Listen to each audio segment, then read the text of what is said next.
नमस्कार, मैं हूं आशीष त्रिपाठी आपके साथ। और नए संसद भवन के उद्घाटन के लिए हवन पूजन किया गया। प्रधानमंत्री ने देश को नया संसद भवन समर्पित किया। प्रधानमंत्री नरेंद्र मोदी और स्पीकर ओम बिड़ला संसद में मौजूद रहे। जिस सिंगोल की सबसे ज्यादा चर्चा हो रही थी, प्रधानमंत्री नरेंद्र मोदी ने उसे दंडवत प्रणाम कर स्पीकर की कुर्सी के साथ स्थापित किया। प्रधानमंत्री मोदी ने संसद का निर्माण करने में अपना योगदान देने वाले श्रम योगियों का भी सम्मान किया। और सर्वधर्म प्रार्थना सभा के बाद सुबह करीब 7:30 बजे प्रधानमंत्री यहां पहुंचे। पहले राष्ट्रपिता महात्मा गांधी को उन्होंने नमन किया और इसके बाद हवन हुआ। सेंगोल ग्रहण करते वक्त प्रधानमंत्री नरेंद्र मोदी ने साधु संतों का आशीर्वाद भी लिया। और इससे जुड़ी 5 तस्वीरें इस वक्त आपकी टीवी स्क्रीन पर हम आपको दिखा रहे हैं, जहां प्रधानमंत्री नरेंद्र मोदी ने सेंगोल स्थापित किया। लोकसभा स्पीकर के उस आसन के साथ में, जहां देश की सत्ता का केंद्र जिसे कहा जाता है, प्रतीकात्मक रूप से यहां से सत्ता चलाई जाती है, न्याय यहां से होता है। तो ऐसे में ये सेंगोल जो कि न्याय का प्रतीक है, शक्ति का प्रतीक है, चूंकि लोगों के द्वारा चुना हुआ प्रतिनिधि यहां पर बैठता है, ऐसे में उस प्रतिनिधि की निगरानी करने के लिए उस प्रतीक चिन्ह को, सेंगोल को यहां स्थापित किया गया है। और ये वो शिलापट्टे जो कि इस संसद भवन के लोकार्पण से जुड़े 3 महत्वपूर्ण शिलापट्ट, बीच में आप तस्वीर जो देख रहे हैं। और इससे पहले प्रधानमंत्री नरेंद्र मोदी हवन पूजन में शामिल हुए, साधु संतों का आशीर्वाद लिया, सेंगोल की स्थापना की और लोकार्पण किया संसद भवन का। प्रधानमंत्री नरेंद्र मोदी और लोकसभा स्पीकर ओम बिड़ला उनके साथ मौजूद थे। तस्वीरें आपको हम दिखा रहे हैं, जहां नए संसद भवन के निर्माण के बाद अब उसे लोकतंत्र के लिए सेवा में उसे लगाया गया। तस्वीरें, अलग अलग तस्वीरें हम आपको दिखा रहे हैं, जहां पर प्रधानमंत्री नरेंद्र मोदी सेंगोल लेकर पहुंचे थे, जिसे स्थापित किया गया है। लोकसभा के अध्यक्ष ओम बिड़ला, जो कि इस वक्त इसकी जिम्मेदारी संभाल रहे हैं, लोकसभा अध्यक्ष के आसन के साथ में इसे स्थापित किया गया है। और ये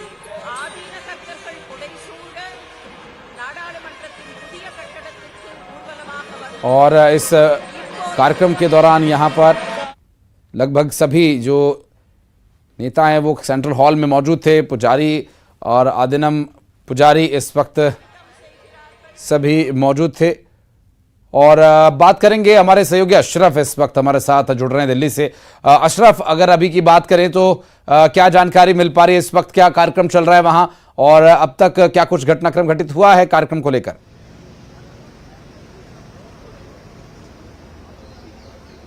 देखिए आशीष, अब इस वक्त का जो कार्यक्रम है वो पूजा का है।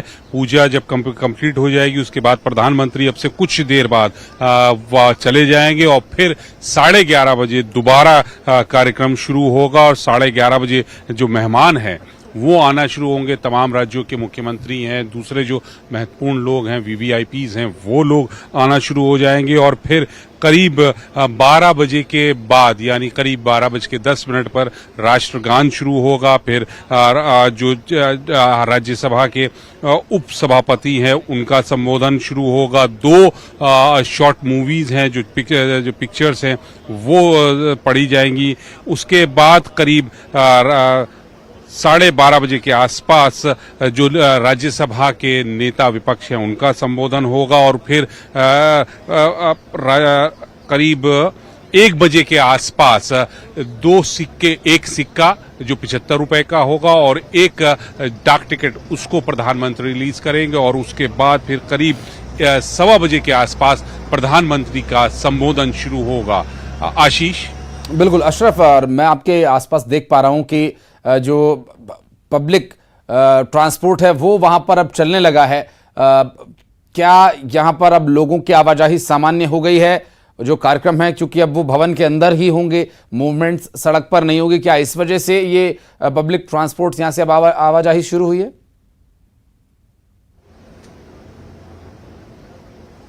आशीष, देखिए ये जो पीछे मेरे अभी ट्रैफिक शुरू हुआ है, आम लोगों की आवाजाही, क्योंकि 9:30 बजे का टाइम है कि प्रधानमंत्री यहाँ से चले जाएंगे। इस रास्ते से नहीं जाएंगे, वो विजय चौक का जो रास्ता है, मेन गेट है, उधर से पार्लियामेंट की तरफ से प्रधानमंत्री निकल जाएंगे। हम लोग यहाँ रेल भवन की तरफ जो गेट है यहाँ पर खड़े हैं, तो यहाँ से रास्ता खोल दिया गया है आम लोगों के लिए, क्योंकि प्रधानमंत्री दूसरे रास्ते से जाएंगे, इस वजह से ये रास्ता खोला है। लेकिन ये रास्ता अभी सिर्फ 2 घंटे के लिए, जब दोबारा फिर प्रधानमंत्री का इधर आने का होगा 11:30 बजे, उससे पहले फिर पहले जैसे ही सुरक्षा के इंतजाम पुख्ता कर दिए जाएंगे। आम लोगों के लिए आना जाना की जो होगी वो इस रास्ते से मनाही फिर से हो जाएगी। जी बिल्कुल। और वीआईपी मूवमेंट्स के समय वो सुरक्षा की जो स्थिति होगी वो और सतर्क होगी और चाक-चौबंद होगी। बहुत शुक्रिया अशरफ आपका इस पूरे मामले पर जानकारी देने के लिए, और आपसे फिर आगे अपडेट लेने के लिए संपर्क करेंगे। और बढ़ते आगे और कुछ तस्वीरें आपको हम दिखाएंगे, और लगातार जो तस्वीरें आपको हमने दिखाई उसके बाद आगे जो डिटेल्स है इस खबर से जुड़ी हुई लगातार आप तक हम पहुंचाते रहेंगे। फिलहाल की जो स्थिति है वो ये है कि जो पहला जो चरण था पूजा का और लोकार्पण का, वो लगभग संपन्न हो गया है। प्रधानमंत्री नरेंद्र मोदी ने लोकार्पित किया नए संसद भवन को लोगों के लिए। अब यहाँ इसको सेवा में लाया जाएगा, इसको इस्तेमाल में लाया जाएगा। नया संसद भवन बनकर तैयार है। रिकॉर्ड 3 साल के समय में ये बनकर तैयार हुआ है, और संसद भवन के इस उद्घाटन कार्यक्रम से जुड़ी महत्वपूर्ण तस्वीरें हमने आपको दिखाई। न्यूज़ 18 के साथ आप भी साक्षी बने इस नए संसद भवन के शुरुआत, जो कि आज़ादी के 75 साल लगे हमें नया अपना खुद का संसद भवन हासिल करने में, और जो कि बनकर तैयार हुआ है। पुराने संसद भवन के सामने ही ये संसद भवन मौजूद है, और चूँकि सेंगोल जो कि न्याय और कर्म का प्रतीक है, इसकी स्थापना यहाँ की गई है। प्रधानमंत्री नरेंद्र मोदी ने इसकी स्थापना की, और यहाँ पूरे विधि विधान के साथ पहले सर्वधर्म प्रार्थना सभा हुई, और उसके बाद मंत्रोच्चार के साथ पूरे विधि विधान के साथ सिंगोल स्थापित किया गया, और फिर प्रधानमंत्री नरेंद्र मोदी ने संसद भवन का लोकार्पण किया। 3 शिलापट जो कि इस उद्घाटन कार्यक्रम के महत्वपूर्ण सूचना इन पर अंकित है, और इतिहास में ये तस्वीरें दर्ज हो गई हैं। और न्यूज़ 18 के साथ आप भी इस तस्वीर के साक्षी बने इस महत्वपूर्ण घटना के। और ये वो श्रमयोगी हैं, ये वो लोग हैं जिन्होंने इस संसद भवन के निर्माण कार्य के दौरान पूरा सहयोग किया, और इन्होंने निर्माण कार्य में महत्वपूर्ण भूमिका निभाई।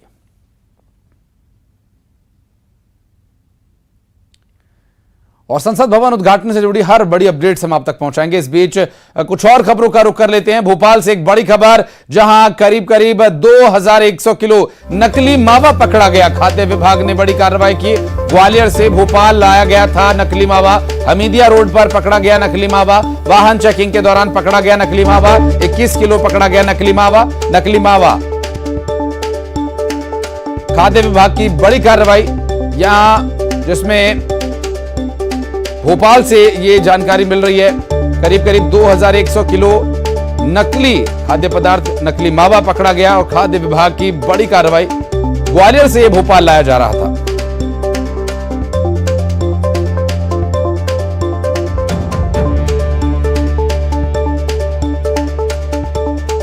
और वासु चौरे हमारे सहयोगी इस वक्त हमारे साथ जुड़ गए। वासु, क्या डिटेल्स मिल पा रहे हैं? नकली मावा पकड़ा गया?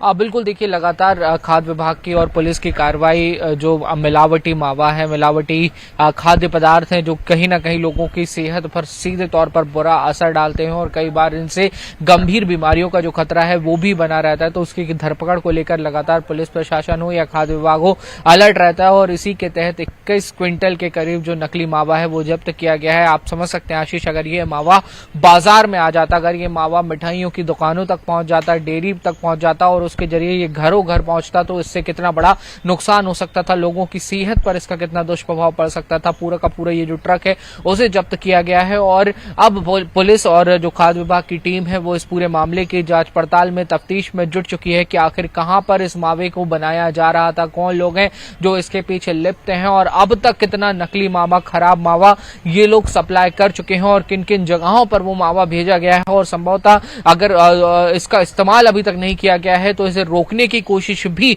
पुलिस के द्वारा की जाएगी। जहां इसकी जो इस 21 क्विंटल की खेप तो पकड़ी गई है, लेकिन इसके अलावा भी जो अगर हो सकता है कि जो नकली मावा है वो कहीं सप्लाई हो भी गया हो तो वहां पर जाकर भी पुलिस उसे इसकी सप्लाई को या इससे किसी भी चीज तरीके के जो प्रोडक्ट्स बनने का काम होता है उसे रोकने का या उसे वापस लेने का काम करने की जरूर कोशिश करेगी ताकि लोगों की सेहत से खिलवाड़ ना हो सके। और सीधे तौर पर सरकार की, प्रशासन की भी ये नीति है कि जो मिलावटखोर हैं, माफिया हैं, इन लोगों के खिलाफ जीरो टॉलरेंस की नीति से निपटा जाए और सख्त से सख्त कार्रवाई ऐसे मामलों पे होनी चाहिए क्योंकि इस तरीके की जो चीजें हैं वो किसी के लिए भी जानलेवा हो सकती हैं। और खासतौर पर जब डेयरी प्रोडक्ट्स की बात होती है तो ये हर घर की जरूरत होते हैं, छोटे बच्चों से लेकर बुजुर्गों तक इसका इस्तेमाल करते हैं और उनकी सेहत पर इसका कितना बड़ा नुकसान हो सकता है, कई स्थितियों में ये जानलेवा भी साबित हो सकता है। तो ऐसे लोगों का पूरा जो कारोबार है उसे निश्चय नाबूद कर देना ही ठीक होगा। अब देखना होगा कि ये तफ्तीश जो है वो कहां तक पहुंचती है और हम उम्मीद यही करेंगे कि जल्द ही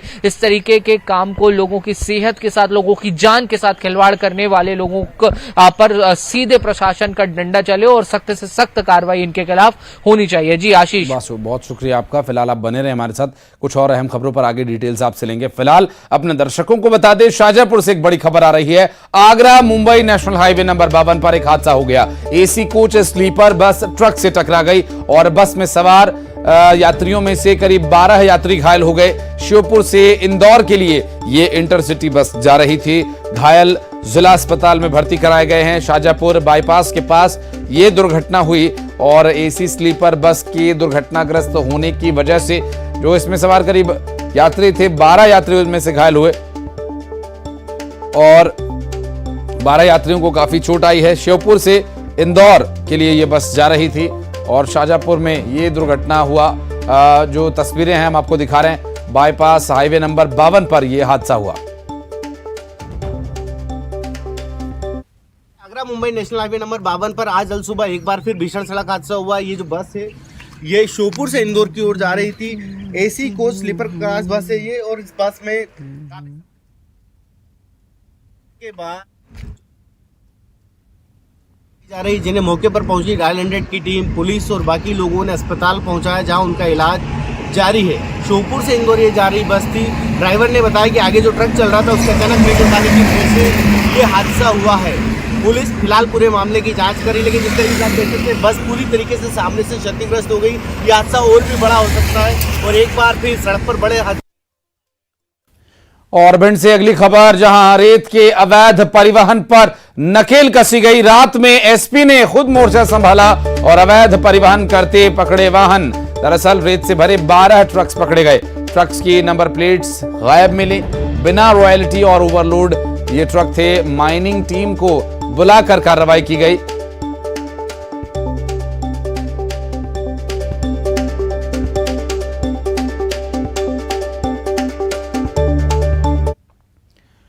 और भोपाल के कोहे फिजा पुलिस की बड़ी कार्रवाई, 1 दर्जन स्पोर्ट्स बाइक्स जब्त की गई। तेज आवाज वाले साइलेंसर्स के साथ इन बाइक्स को चलाया जा रहा था। दरअसल BMW निंजा जैसी गाड़ियां यहां से पकड़कर थाने ले जाई गई और खानूगांव चौराहे से ये बाइक्स जब्त की गई हैं। इनकी कीमत लगभग 1 करोड़ रुपए से अधिक है और ये दरअसल जो बाइक्स जब्त की गई हैं, ये कार्रवाई क्यों की गई, क्या कुछ इसका आधार रहा, इस पर और डिटेल्स अपने सहयोगी वासु चौरे से लेंगे। और BMW निंजा जैसी बाइक्स यहां से जब्त की गई हैं। खानूगांव चौराहे से ये बाइक्स जब्त की गई हैं और बताया जा रहा है कि यहां पर जो बाइक्स हैं वो काफी तेज आवाज साइलेंसर्स का इस्तेमाल कर रहे थे। वासु चौरे हमारे सहयोगी हमारे साथ जुड़ रहे हैं, उनसे बात करेंगे। वासु, इस पूरे अगर घटनाक्रम की बात करें तो जो साइलेंसर्स है तेज आवाज वाले, क्या सिर्फ वही एक कारण है इसकी जब्ती के पीछे? बिल्कुल आशीष, देखिए सड़कों को रेसिंग ट्रैक नहीं बनाया जा सकता और ट्रैफिक नियमों को ताक पर रखकर लोगों की जान से और उनकी कंफर्टेबिलिटी से खिलवाड़ नहीं किया जा सकता। इसको लेकर यातायात पुलिस की लगातार कार्रवाई भोपाल में और भोपाल समेत पूरे मध्य प्रदेश में जारी है। विशेष अभियान भी लगातार चलाए जाते हैं जिसमें लोगों से अपील की जाती है कि ट्रैफिक नियमों का, ट्रैफिक रूल्स का पूरी तरह से पालन करें ताकि आप भी सुरक्षित रहें, दूसरे लोग भी सुरक्षित रहें और किसी को भी किसी भी तरीके की असुविधा ना हो। एक जो ट्रेंड है वो देखा जा रहा है जिसमें हैवी बाइक्स जो होती हैं, ज्यादा सीसी की जो बाइक्स होती हैं, उसको लेकर युवाओं में खासा रुझान है और इनके जो साइलेंसर्स होते हैं उसको मॉडिफाई किया जाता है, जिसके चलते कई बार वो तेज आवाज भी करते हैं। और जो स्पोर्ट्स बाइक खासतौर पर अगर निंजा बाइक या BMW बाइक्स की हम बात करते हैं तो ये स्पोर्ट्स बाइक भी होती हैं और जो लोग हैं वो इनको तेज रफ्तार से सड़कों पर दौड़ाते हुए भी नजर आते हैं। कई मामलों में ये देखा गया है कि ट्रैफिक नियमों को ताक पर रख दिया जाता है। भोपाल की सड़कों पर कई बार ये देखा गया है कि जो युवा हैं वो रेस करते हुए दिखाई देते हैं, नजर आते हैं। वो खुद की जान से तो खिलवाड़ करते हैं, दूसरों की जान से भी खिलवाड़ करते हैं और यही वजह है कि अब इनके खिलाफ भी प्रशासन का डंडा चला है, कार्रवाई हुई है। 1 दर्जन से अधिक ऐसी स्पोर्ट्स बाइक को बरामद किया गया है जो कहीं ना कहीं ट्रैफिक नियमों को जिनके द्वारा उल्लंघन किया गया था या फिर जो एक डेसिबल साउंड लिमिट के जो साइलेंसर्स हैं जिनका इस्तेमाल किया जा सकता है उससे अधिक आवाज करने वाले या मॉडिफाइड साइलेंसर जिनको कहा जाता है उसका इस्तेमाल किया जा रहा था। तो एक बड़ी कार्रवाई 1 दर्जन से अधिक जो बाइक्स हैं उनको जब्त किया गया है और इनके खिलाफ चालानी कार्रवाई और अगर आवश्यकता पड़ी तो फिर और भी जो धाराओं के तहत चालानी कार्रवाई की गई है। अगर इससे भी लोग नहीं सुधरते तो आगे और सख्त कदम उठाए जाएंगे। बहुत शुक्रिया आपका। और सख्ती से बड़ी खबर आपको बता दें, गौठान में पैरावट में आग लगने का मामला सामने आया। चंदली ग्राम पंचायत के गौठान की ये दुर्घटना बताई जा रही है। आग कैसे लगी इसका खुलासा नहीं हो पाया है।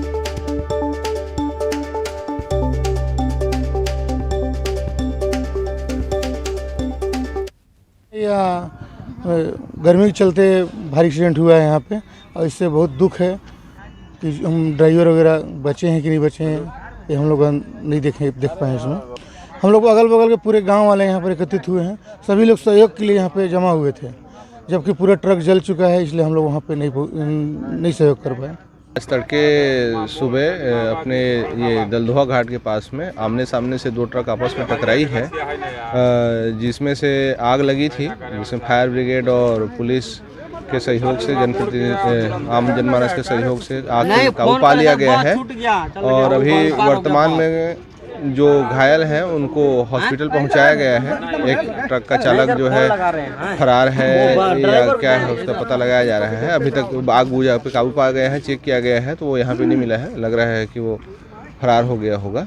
बाकी अभी आग पे काबू पा लिया गया। जिले से होकर गुजरने वाली NH 343 अंबिकापुर रामानुजगंज मुख्य मार्ग के दलदहा के पास 2 ट्रकों में जोरदार भिड़ंत हो गई। भिड़ंत के बाद ट्रकों में भीषण आग लग गई।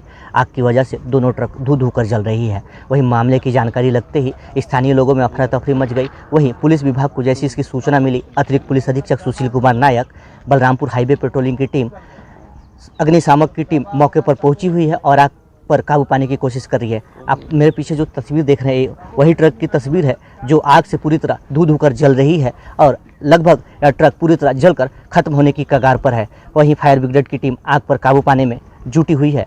सूरज कुमार गुप्ता, न्यूज़ 18 बलरामपुर। और एक ब्रेक ले रहे हैं, जल्द लौटते हैं।